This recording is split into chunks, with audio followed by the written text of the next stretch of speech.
കൃഷ്ണായ വാസുദേവായ ദേവകീനന്ദനായ ച നന്ദഗോപകുമാരായ ഗോവിന്ദായ നമോ നമഃ.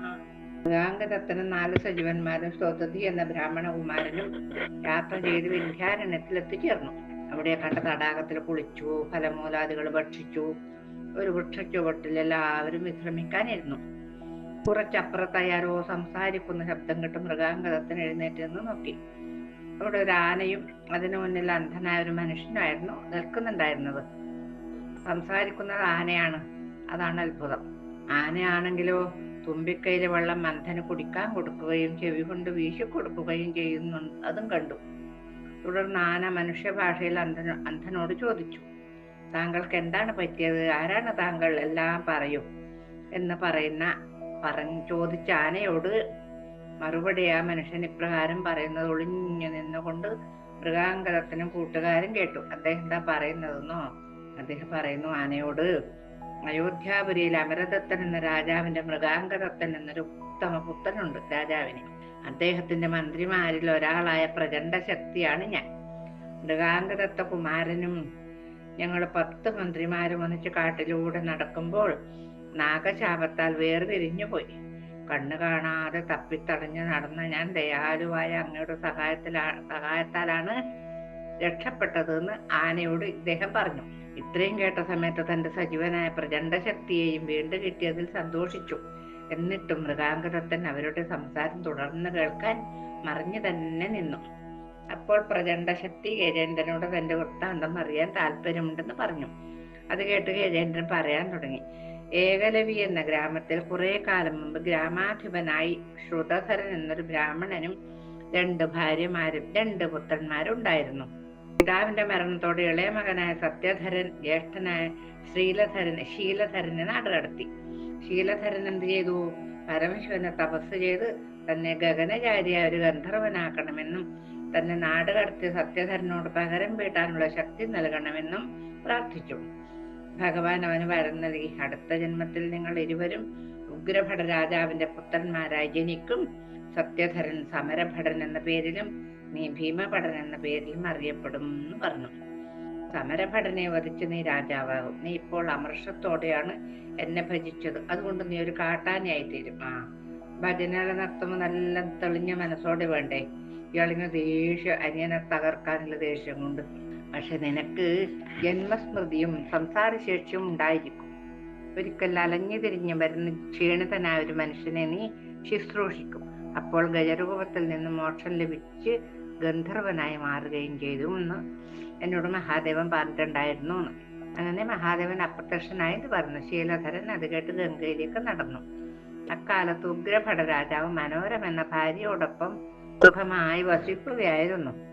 ഒരു ദിവസം ലാസകൻ എന്ന നർത്തകൻ ലാസ്യവതി എന്ന ഒരു പുത്രിയുമായി രാജസന്നിധിയിലെത്തി നൃത്തം ചെയ്തു. ലാസ്യവതിയുടെ നൃത്ത നൈപുണ്യത്തിലും ലാവണ്യത്തിലും മുഗ്ധനായി പോയ രാജാവ് അവളെ വിവാഹം കഴിച്ചു. അങ്ങനെ വളരെ കാലം കഴിഞ്ഞിട്ടും രാജാവിന് സന്താന ഭാഗ്യം ഉണ്ടായില്ല കേട്ടോ.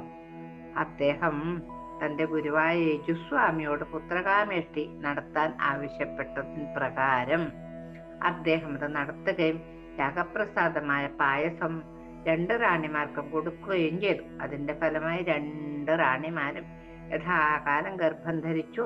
ഗർഭം പൂർത്തിയായപ്പോൾ മനോരമ ഒരു പുത്രന് ജന്മം നൽകി. ഭീമഭടൻ എന്നിവൻ ലോകപ്രശസ്തനായ രാജാവായി തീരുമെന്ന് അശരീരയുണ്ടായി. പിറ്റേന്ന് ലാസ്യവതി പ്രസവിച്ചു. അവന് സമരഭടൻ എന്ന് നാമകരണം ചെയ്തു. ഭീമഭടൻ എല്ലാ കാര്യങ്ങളിലും എന്ന പോലെ സ്വഭാവ ഗുണത്തിലും സമരഭടനെ അതിശയിപ്പിച്ചുകൊണ്ടിരുന്നു. അത്രയും നല്ല സ്വഭാവത്തിന് ഇതായിരുന്നു അദ്ദേഹം ഉടമ. ഒരു ദിവസം ഭയങ്കരമായ വഴക്കുണ്ടായപ്പോൾ ഭീമഭടൻ അനുജന് കണക്കിന് കൊടുത്തു. അതിൽ കോപം കൊണ്ട രാജാവ് ഭീമഭടനെ കൊട്ടാരത്തിൽ പുറത്താക്കി. പക്ഷേ പ്രജകൾക്ക് അത് ഇഷ്ടമായില്ല. ഭീമഭടൻ ഭാവി രാജാവാകുന്നതാണ് അവർക്കിഷ്ടം. സമരഭടൻ അഹങ്കാരിയും ദുർമാർഗിയുമാണെന്ന് അവർക്കറിയാം. അതുകൊണ്ട് തന്നെ അവർ രഹസ്യമായി ഭീമഭടൻ വേണ്ട സഹായങ്ങളൊക്കെ നൽകിക്കൊണ്ടിരുന്നു. സമരഭടൻ അറിയാതെ. അനുജനായ സമരഭടനാകട്ടെ അച്ഛന്റെ പിന്തുണയോടെ ഭീമഭടനെ വധിക്കാനുള്ള ശ്രമങ്ങൾ നടത്തിക്കൊണ്ടിരുന്നു. അച്ഛനു കൂട്ടുന്നു അർത്ഥം. ഇരുവരെയും ഒരുപോലെ സ്നേഹിച്ചിരുന്ന ഒരു ബ്രാഹ്മണ യുവാവ് സമരഭടനെ ഉപദേശിക്കാൻ ശ്രമിച്ചതുകൊണ്ട് അയാളെയും സമരഭടൻ അധിക്ഷേപിച്ചു. ശംഖദത്തൻ എന്ന ആ യുവാവ് കോപിഷ്ഠനായി നേരെ ഭീമഭടന്റെ പക്ഷത്ത് ചേർന്നു. ആയിടക്ക് മണിദത്തൻ എന്നൊരു യുവാവ് ഉച്ചൈശ്രവസിനെ പോലെ ലക്ഷണമൊത്തൊരു കുതിരയെ വിൽക്കാനായി നഗരത്തിൽ കൊണ്ടുവന്നിട്ടുണ്ടായിരുന്നു. ഭീമഭടൻ അതിനെ വാങ്ങാനായി വില പറഞ്ഞുറപ്പിച്ചു. ഇതറിഞ്ഞ് സമരഭടൻ ഇരട്ടി വില കൊടുക്കാമെന്ന് പറഞ്ഞു. കച്ചവടം ചെയ്തു പോയതുകൊണ്ട് ആ വാക്കു മാറ്റാൻ അയാൾ തയ്യാറായില്ല. അപ്പോൾ കുതിരയെ അപഹരിക്കാൻ തന്നെ സമരഭടൻ തീരുമാനിച്ചു. അതിന്റെ ഫലമായി ആ ജ്യേഷ്ഠാനുജന്മാരുടെ ഭടന്മാർ തമ്മിൽ ഏറ്റുമുട്ടി. ഒടുവിൽ തോറ്റുപോയ സമരഭടനെ കൊല്ലാൻ ശംഖദത്തൻ ഒരുങ്ങിയപ്പോൾ ഭീമഭടൻ അയ്യോ അത് ചെയ്യാൻ പാടില്ല എന്ന് പറഞ്ഞു. അവൻ ജീവനും കൊണ്ട് രക്ഷപ്പെട്ടു. ഭീമഭടൻ കുതിരയെ സ്വന്തമാക്കുകയും ചെയ്തു. ആ സമയത്താണ് ഒരു ബ്രാഹ്മണൻ അവിടെ എത്തിയത്. അവിടെ എത്തിയിട്ട് ഇപ്രകാരം പറഞ്ഞു അദ്ദേഹം, അങ്ങയുടെ മനോരമാദേവിയും പുരോഹിതന്റെ യുസ്വാമിയും അങ്ങയോട് ഉടനെ ഇവിടെ നിന്ന് മാതാമഹന്റെ അടുത്തേക്ക് പോകണമെന്ന് നിർദ്ദേശിച്ചിരിക്കുന്നു. അനുജന് തോൽപ്പിച്ചത് കൊണ്ട് അയാളും താങ്കളുടെ പിതാവും വലിയ ക്രോധത്തിലാണ്. അവർ കൊല്ലാൻ പോലും മടിക്കില്ല. അതുകൊണ്ട് ഇതാ ഈ രത്നഭാണ്ഡവുമായി പോകണമെന്ന് ആര് പറഞ്ഞു? ആ ബ്രാഹ്മണൻ പറഞ്ഞു. അതനുസരിച്ച് ഭീമഭടനും സുഹൃത്തായ ശംഖദത്തനും കുതിരപ്പുറത്ത് കയറി രത്നഭാണ്ഡവുമായി അപ്പോൾ തന്നെ യാത്ര തിരിച്ചു. രാത്രിയായപ്പോൾ സിംഹങ്ങൾ ധാരാളമുള്ളൊരു കാട്ടിലാണ് അവർ എത്തിച്ചേർന്നത് കേട്ടോ. കുതിരയുടെ കുളമ്പടി കേട്ട് ഓടിയെത്തിയ സിംഹങ്ങൾ കുതിരകളെ വയർ മാന്തി പൊളിച്ച് കൊന്നു. സിംഹങ്ങളിൽ നിന്നും കഷ്ടിച്ച് രക്ഷപ്പെട്ട സുഹൃത്തുക്കൾ നിരാശയോടെ എന്നാൽ ധൈര്യം കൈവിടാതെ കാൽനടയായി യാത്ര തുടർന്നു. നേരം പുലർന്നപ്പോഴേക്കും അവർ മുനിമാരുടെ ആശ്രമങ്ങൾ നിറഞ്ഞ ഗംഗാതീരത്തെത്തിച്ചേരുകയുണ്ടായി. ഗംഗയിൽ മുങ്ങി കുളിച്ച് ക്ഷീണമകറ്റി അവർ വിശ്രമിച്ചു. കുറെ നേരം വിശ്രമിച്ച സമയത്ത് ഗംഗാതീരത്തോട് ഇവർ യാത്ര തുടർന്നു. അല്പം ചെന്നപ്പോൾ വിഷണ്ണനായിരിക്കുന്ന ഒരു യുവ സന്യാസിയെ കണ്ടു. അയാൾ അവരോട് തന്റെ പേര് നീലകണ്ഠനാണെന്നും ഗുരുകുല വിദ്യാഭ്യാസം കഴിഞ്ഞ് മടങ്ങിയെത്തിയപ്പോൾ മാതാപിതാക്കൾ മരിച്ചു പോയതായി അറിഞ്ഞ ഏകാഗിയായി ഗംഗാതീരത്ത് ഒന്ന് തപസ് ചെയ്യുകയാണെന്നും പറഞ്ഞു. ഗംഗാദേവിയുടെ അനുഗ്രഹത്താൽ ഇന്നും കുളിച്ചു കഴിയുമ്പോൾ നദിയിൽ നിന്നും കുറെ പഴങ്ങൾ ലഭിക്കുമെന്നും അത് മാത്രം കഴിച്ച് സന്തുഷ്ടനായി ഇവിടെ കഴിയുകയാണെന്നും അയാൾ വിവരിച്ചു. ഇത് കേട്ട് ഭീമഭടൻ തന്റെ പക്കലുണ്ടായിരുന്ന രത്നഭാണ്ഡം അങ്ങനെ തന്നെ നീലകണ്ഠന് കൊടുത്തിട്ട് അതുകൊണ്ട് സുഖമായി വിവാഹം കഴിച്ച് ഗൃഹസ്ഥാശ്രമിയായി ജീവിക്കട്ടോ എന്നും പറഞ്ഞ് സന്തോഷിപ്പിച്ചിട്ട് അവർ വീണ്ടും മുന്നോട്ട് നടന്നു. കുറെ കൂടി നടന്ന സമയത്ത് ഗംഗാനദി കാഴവും ഒഴുക്കും വീതിയും കുറഞ്ഞൊരു ഭാഗത്തെത്തി. ഇവിടെ നിന്ന് അക്കരക്ക് നീന്തുക തന്നെയെന്ന് തീരുമാനിച്ച് ഇരുവരും നദിയിലിറങ്ങി നീന്താൻ തുടങ്ങി. തുടക്കത്തിൽ ഒഴുക്കിന് ശക്തി കുറവായിരുന്നെങ്കിലും മധ്യഭാഗത്തെത്തിയപ്പോൾ ശക്തിയായ ഒഴുക്കിൽപ്പെട്ട അവരുടെ ഗതി മാറിപ്പോയി കേട്ടോ. ഭീമഭടൻ ഒരു വിധത്തിൽ കരപറ്റി കൂട്ടുകാരനെ കാണാനുമില്ല. അയാൾ മറ്റെവിടെയെങ്കിലും പിടിച്ച് കയറിയിട്ടുണ്ടാവുന്ന പ്രതീക്ഷയോടെ അയാൾ തിരഞ്ഞു നടന്നു. ഒരുപാട് തിരഞ്ഞിട്ടും ശംഖദത്തനെ കാണാഞ്ഞപ്പോൾ അയാൾ ഗംഗയിൽ സ്വയം ബലി അർപ്പിച്ചതാവുമെന്ന് കരുതി താനും ഗംഗയിൽ മരിക്കാൻ തീരുമാനിച്ചു. അപ്പോഴും നദീമധ്യത്തിൽ ഒരു പ്രകാശം കണ്ടു. മകനെ, സാഹസം വേണ്ടാട്ടോ, നിന്റെ സ്നേഹിതൻ ജീവിച്ചിരിക്കുന്നുണ്ട്. വൈകാതെ നിങ്ങളെ തമ്മിൽ കണ്ടുമുട്ടും എന്ന് പറഞ്ഞു ആ പ്രകാശം. ഞാൻ നിനക്ക് അനുലോമ പ്രതിലോമ എന്നുള്ള 2 മന്ത്രങ്ങൾ ഉപദേശിച്ചു തരാം. ഈ മന്ത്രം അനുലോമമായി ജപിച്ചാലേ അദൃശ്യനായിത്തീരും. ഒരു മന്ത്രമാണ്, അതിന്റെ പേരാണ്. പ്രതിലോമമായി ജപിച്ചാൽ വീണ്ടും ഇഷ്ടമുള്ള രൂപത്തിൽ പ്രത്യക്ഷപ്പെടാൻ കഴിയും. പറഞ്ഞ 7 അക്ഷരങ്ങൾ മാത്രമുള്ള മന്ത്രം ദേവിയാണ് ആ പ്രകാശിച്ചു വന്നത്. ഗംഗാദേവി ദേവി ആ മന്ത്രം ചൊല്ലിക്കൊടുത്തു. ദേവിയുടെ അനുഗ്രഹത്താൽ പ്രത്യാശാഭരിതനായ ഭീമഭടൻ വീണ്ടും യാത്ര തുടർന്നു. അങ്ങനെ അയാൾ ലലാട ദേശത്തെത്തി. അവിടെ ഒരു ചൂതുകളി കേന്ദ്രത്തിന് മുന്നിലെത്തിയപ്പോൾ അവിടെയുള്ളവർ അയാളെ കളിക്കാൻ ക്ഷണിച്ചു. ക്ഷണം സ്വീകരിച്ച അയാളും കളിയിൽ പങ്കെടുത്തു. കളിയിൽ ഭീമഭടൻ അടിക്കടി ജയിക്കുകയും മുഴുവൻ പണവും സ്വന്തമാക്കുകയും ചെയ്തു. നിരാശരായ മറ്റു കളിക്കാർക്ക് താൻ നേടിയ പണം മുഴുവൻ വീതിച്ച് നൽകിയിട്ട് ഭീമഭടൻ പറഞ്ഞു, എനിക്കിതൊന്നും വേണ്ടാട്ടോ, നിങ്ങളുടെ സ്നേഹം മാത്രം മതി എന്ന് പറഞ്ഞു.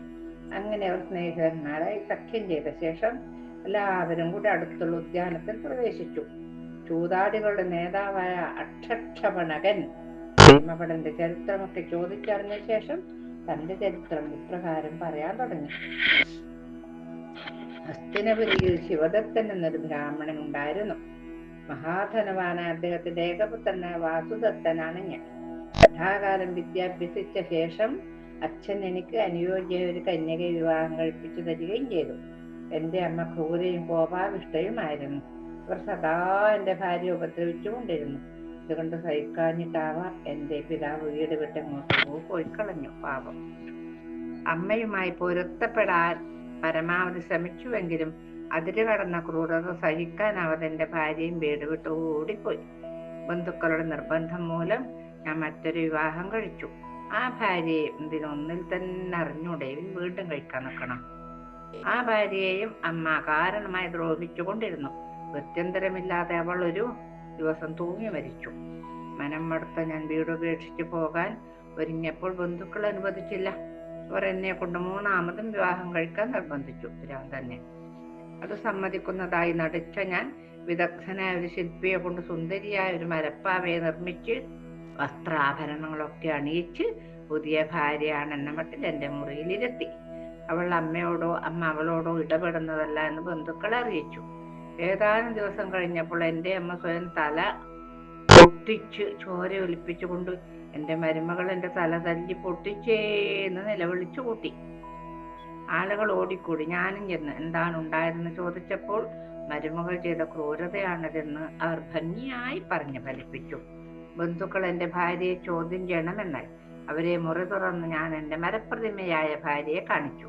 അതോടെ അമ്മയുടെ കള്ളത്തരം എല്ലാവർക്കും മനസ്സിലായി. ഇനി ഇവരോടൊപ്പം ജീവിക്കുന്നില്ല എന്ന് തീരുമാനിച്ച് ഞാനും വീട് വിട്ടിറങ്ങി. അങ്ങനെ കറങ്ങിയാണ് ഞാൻ ഈ ചൂതുകളി കേന്ദ്രത്തിലെത്തിയത്.